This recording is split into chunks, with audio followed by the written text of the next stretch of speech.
காதலுக்கு எப்போதும் வார்த்தை மட்டும் போதாது. கண்ணே உந்தன் எண்ணம் என்ன?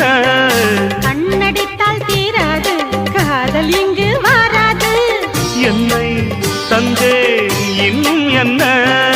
பெண்மை என்றால் வீரனுக்கே மாலை தந்துவிடும், வீரமுள்ள கைகளுக்கே சேலை தந்துவிடும்.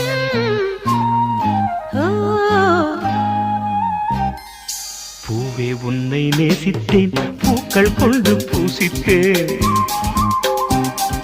கண்ணில் பாடம் வாசித்தேன், காதல் வேண்டும் யாசித்தேன். என் கண்ணா மீசை